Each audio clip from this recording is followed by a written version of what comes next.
The twin suns of Charis blazed overhead as Commander Vex addressed the gathered cadets outside the Galactic Academy's survival training facility. The desert planet's ochre landscape stretched endlessly in all directions, broken only by jagged rock formations that cast sharp shadows across the burning sand. 47 cadets from 12 different species stood in formation, their various breathing apparatus and environmental suits gleaming in the harsh light. "This is your final examination," Vex announced, his reptilian features impassive. "You will traverse 50 kilometers of desert terrain within 72 hours. Only basic supplies are permitted. Technology beyond level 3 is forbidden." Among the cadets, 3 humans stood out, not for their size or strength, but for their seemingly inadequate equipment. While their Zentari classmates wore sophisticated climate control suits and their Corvan colleagues carried advanced filtration systems, the humans wore simple desert fatigues and carried basic packs. Jake Martinez adjusted his water bottle strap and glanced at his companions. Maya Shun checked her compass one final time, while Tom Bradley stretched his legs, preparing for the long journey ahead. The other species had questioned the humans' preparation methods during training, often with barely concealed amusement. "Humans always think they know better," whispered Kren, a crystalline sylphan whose body reflected the sunlight in prismatic patterns. "Their primitive approach will doom them within the first day." The examination began with a sharp whistle. The mixed groups spread across the starting line, each following their chosen route through the wasteland. The Zentari moved with mechanical precision, their suits automatically adjusting to temperature changes. The Corvan floated inches above the sand, their anti-gravity generators humming softly. The Sylphans navigated by reflecting light patterns.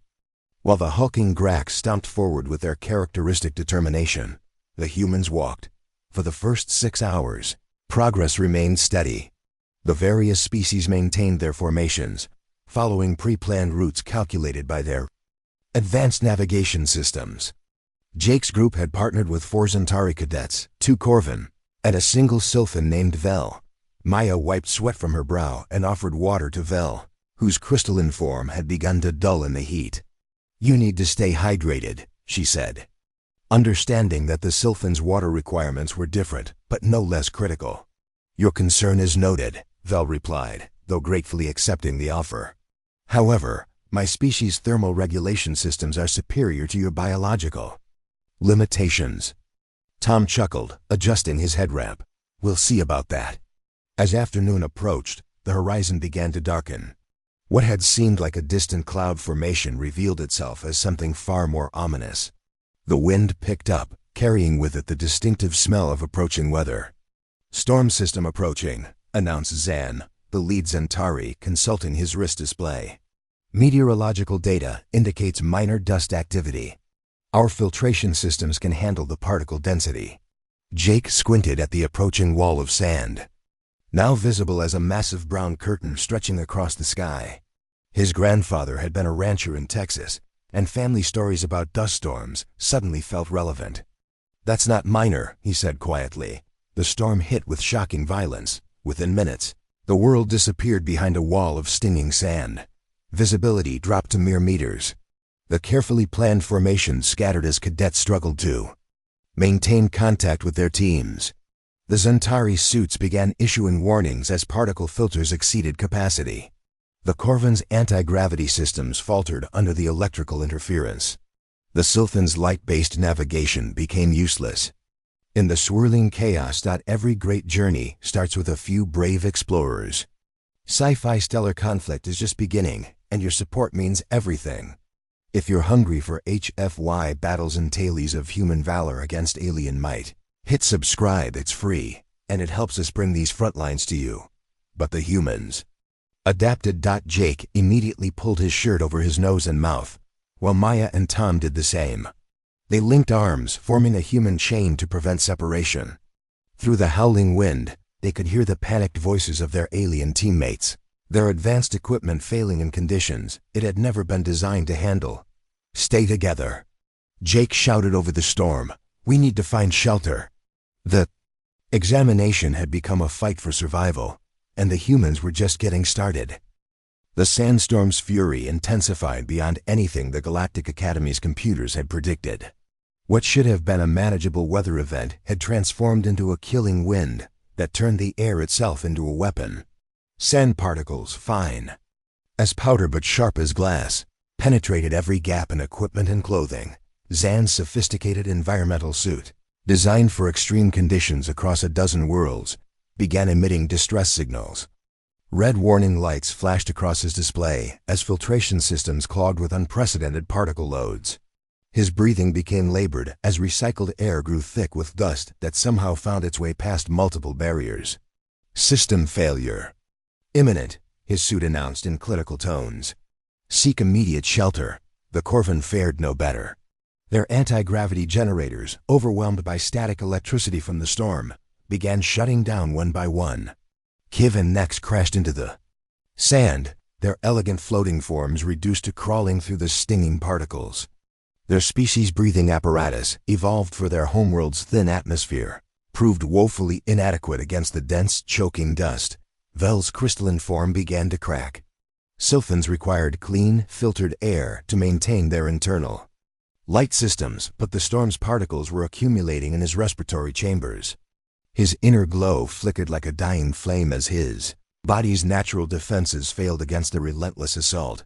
All around them, the sounds of distress grew louder. Emergency beacons activated as cadets from various species found their advanced equipment failing. The storm had revealed a fundamental flaw in their technology-dependent survival strategies, but the humans were thinking. Jake pressed his back against a large boulder, using it as a windbreak for his struggling teammates. Through the chaos, he could see Tom supporting a collapsing Centauri, while Maya tried to clear sand from a Corvan's breathing apparatus. The humans' basic clothing offered no technological protection, but their minds were working differently than their alien companions. "We need better masks," Jake shouted to Tom, who was struggling to keep sand out of his own mouth. "Something that can filter this stuff properly." Tom nodded, his mind racing. His grandfather had been a coal miner, and stories of early mining safety measures suddenly seemed relevant. "We need cloth layers," he called back, "multiple barriers." Maya, crouched beside the failing Sylphan, made a decision that would later be studied in survival courses across the galaxy. Without hesitation, she began tearing strips from her spare undergarments, creating layered barriers of clean fabric. The cotton material, despised by other species for its primitive simplicity, proved perfect for filtering fine particles while allowing airflow.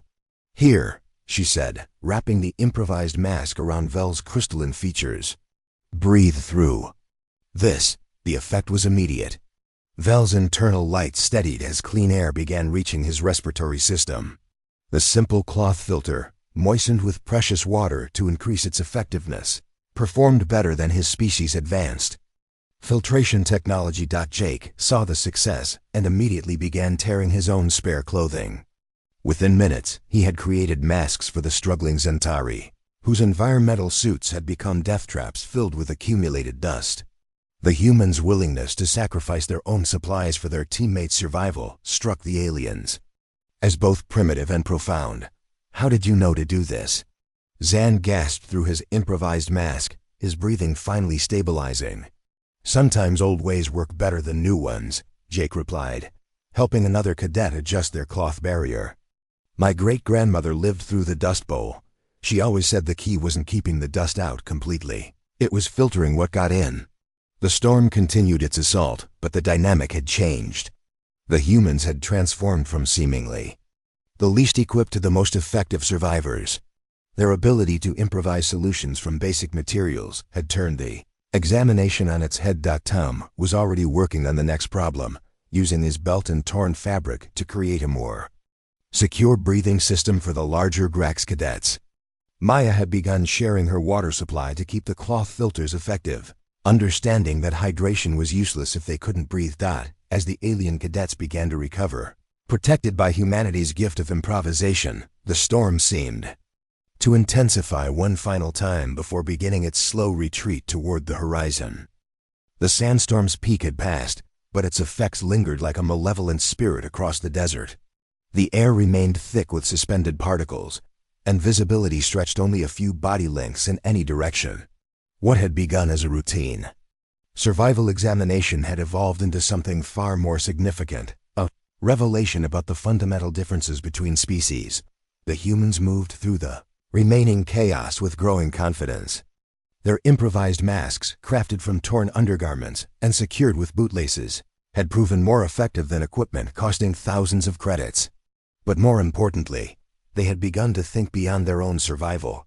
Maya approached a cluster of Corvan who had managed to activate an emergency beacon, but were still struggling with their breathing apparatus. Their species' natural respiratory system, designed for their homeworld's pristine atmosphere, was failing catastrophically in the particle-laden air. "Let me help," she offered, kneeling beside Kiv, whose elegant form was dulled by accumulated dust.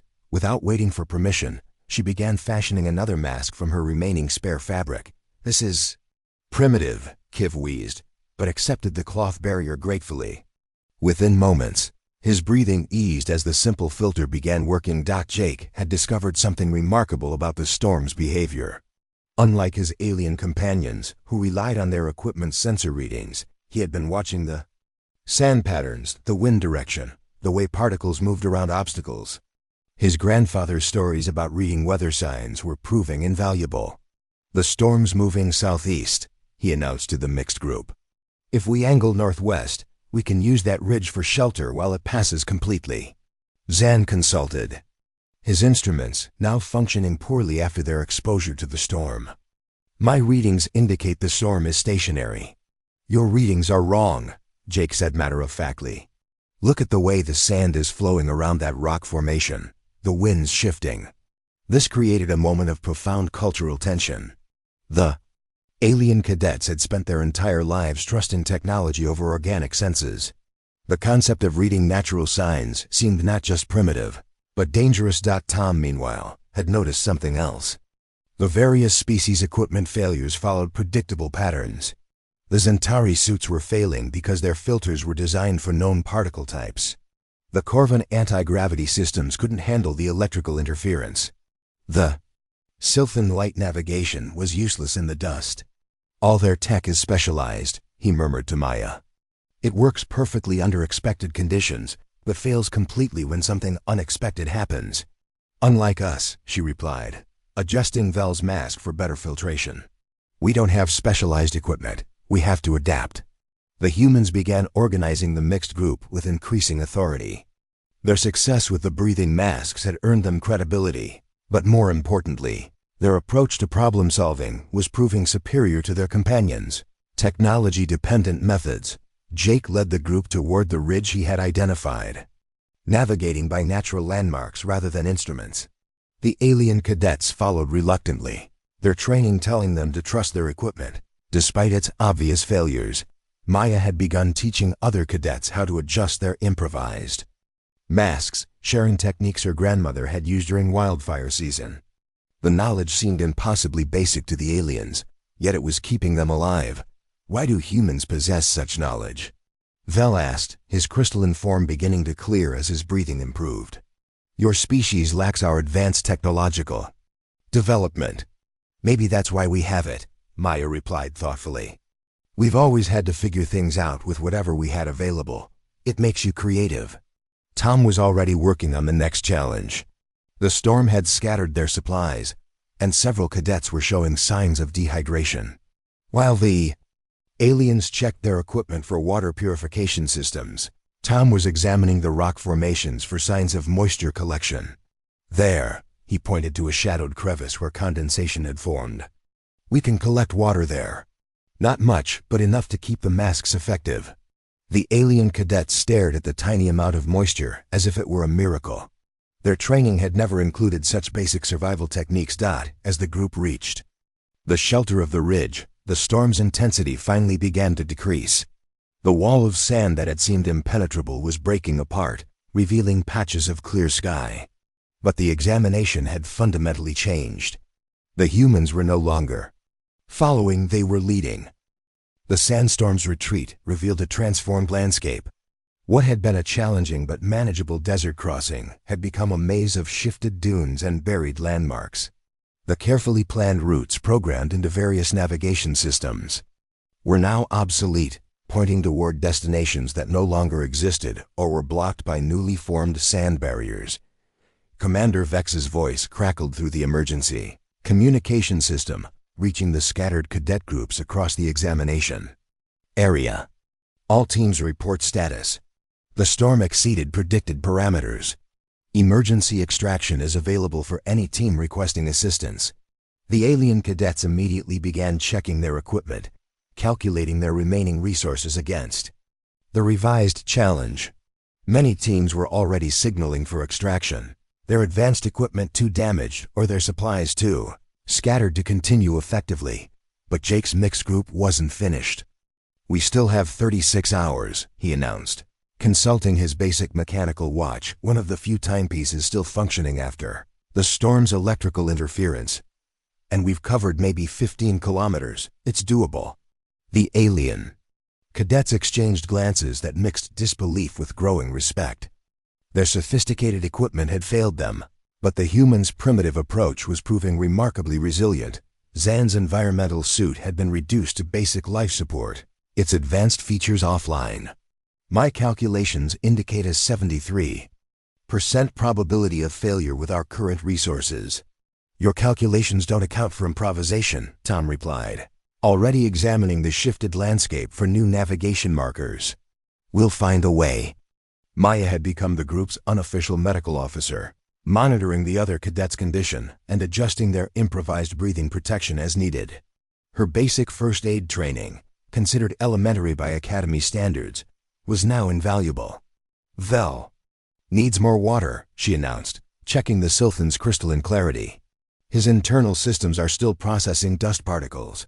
The water situation had become critical. The storm had contaminated most of their supplies, and the aliens' purification systems were either damaged or inadequate for the current conditions. But the humans had been thinking about this problem differently.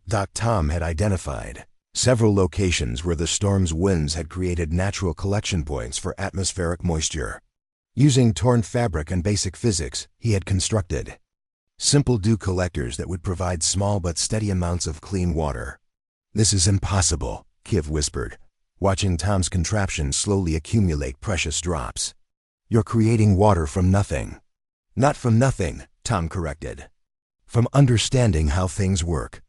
The storm changed the air pressure, and temperature differentials create condensation. Basic science." The aliens found the human approach to problem-solving profoundly disturbing. Their entire civilization was built on sophisticated technology that performed specific functions with reliable precision. The humans' ability to create solutions from basic principles and available materials seemed almost magical. Jake had been studying the new topography, comparing it to his understanding of desert navigation. "The storm created a new wind pattern," he explained to the group. "If we follow the compressed sand formations, they'll lead us toward the extraction point more efficiently than the original route." This sparked another moment of cultural tension. The alien cadets' training emphasized following predetermined plans and trusting technological guidance. The concept of adapting strategy based on changing conditions was foreign to their methodical approach. "How can you be certain?" Zan asked, his damaged sensors providing conflicting information. "I can't be certain," Jake admitted. "But I can make educated guesses based on what I observe. Sometimes that's better than certainty." The group began moving again, with the humans naturally taking leadership roles. Their companions followed, not because of any formal authority, but because human solutions were consistently working while their own technological advantages had become liabilities. Maya had begun teaching basic survival skills to the alien cadets. As they walked, simple techniques like reading wind patterns, identifying safe shelter locations, and recognizing signs of dehydration were proving more valuable than their sophisticated equipment. "Your species possesses remarkable adaptability," Vel observed, his breathing steady behind his cloth mask. "We had not anticipated this capability." "Maybe that's the point," Maya replied. "We're not specialized for any particular environment. We have to be flexible." As the group crested a ridge, they could see other cadet teams in the distance, many of them stationary and clearly in distress. Their advanced equipment, designed for predicted conditions, had left them helpless when faced with the unexpected. But the humans were moving forward, their improvised solutions and adaptive thinking carrying not just themselves, but their alien teammates toward success. The final 24 hours of the examination revealed the true scope of what had occurred. Across the testing ground, cadet teams were either being extracted or had found shelter to wait out the aftermath of the unprecedented storm. Of the original 47 cadets, only Jake's mixed group and 2 other teams remained in active pursuit of the completion objective. The other surviving teams were composed entirely of Grax, whose species' legendary endurance had allowed them to simply outlast the storm through brute determination. But they were progressing slowly, their methods reliable but inflexible. Jake's group had become something unprecedented in Academy history, a mixed-species team functioning under human leadership and methodology. The aliens had initially resisted the concept, but their equipment failures had forced them to adapt or fail. "Extraction point is 8 kilometers ahead," Tom announced, reading the landscape like a book his ancestors might have studied. Mechanical compass in his pack had proven more reliable than any of the electronic navigation systems the aliens had carried. Maya checked on their alien teammates one final time. The improvised masks had evolved throughout the journey, becoming more sophisticated as she learned each species' specific respiratory requirements. Vel's crystalline form was now clearer than it had been since the storm, while the Zentari cadets were breathing more easily than their suits had originally allowed. "I do not understand how fabric and water can outperform our filtration technology," Zan admitted, his tone carrying a mixture of confusion and respect. "It's not better technology," Maya explained. "It's appropriate technology. Your filters were designed for specific conditions. These are designed to be adjustable." The philosophical implications were staggering. The alien cadets had been trained to trust specialized solutions for specific problems. The humans' approach of creating adaptive solutions from basic principles represented a fundamentally different way of thinking about challenges. Commander Vex's voice crackled through the communication system one final time. "All remaining teams report status. Examination concludes at sunset." Jake checked his watch. 4 hours remaining. We'll make it with time to spare." The prediction proved accurate. Jake's mixed group crested the final ridge with nearly an hour of daylight remaining, becoming the first team to complete the examination despite the storm's interference. Behind them, the 2 Grax teams were still several kilometers away, their steady but inflexible approach leaving them cutting the deadline close. At the extraction point, Commander Vex waited with a team of Academy observers. Their expressions mixed surprise with something approaching awe as they watched the mixed group approach. The aliens' equipment was clearly damaged, but their condition was remarkably good. More importantly, they moved with the confidence of a successful team rather than the desperation of survivors. "Report," Vex commanded as the group assembled. "Mission completed, sir," Jake replied simply. "All team members present and accounted for." The commander's reptilian features were unreadable as he reviewed the data from their journey. "Your team's methodology was unconventional. The improvised equipment, the route modifications, the resource-sharing protocols, none of this appears in Academy survival manuals." "Sometimes the manual isn't enough," Maya said quietly. The debriefing that followed would later be studied throughout the Galactic Academy system. The humans' approach to survival had not only kept them alive, but had enabled them to complete an examination that sophisticated technology had deemed impossible. Vel approached Jake as the formal proceedings concluded. "Your species' capabilities have been illuminating. We assumed technological advancement was the measure of survivability." "Technology is a tool," Jake replied. "But tools are only as good as the person using them. Sometimes the best tool is the ability to think differently." The examination results were unprecedented. While most teams had been extracted or had failed to complete the course, Jake's mixed group had not only succeeded, but had done so while maintaining the health and safety of all members. Their success had been achieved through improvisation, adaptation, and a willingness to abandon failed approaches in favor of creative solutions. Word spread quickly through the Academy. The humans, previously regarded as a primitive species with inferior technology, had demonstrated something far more valuable: the ability to thrive in unexpected circumstances through ingenuity and adaptability. As the transport ships prepared to return the cadets to the academy, the alien species found themselves looking at their human classmates with new understanding. Technology could fail, equipment could be damaged, and even the most sophisticated planning could prove inadequate when faced with the unexpected. But the human ability to improvise, to adapt, to create solutions from whatever materials were available, that was something that could not be programmed, could not be manufactured, and could not be easily replicated. The examination had ended, but the real education was just beginning.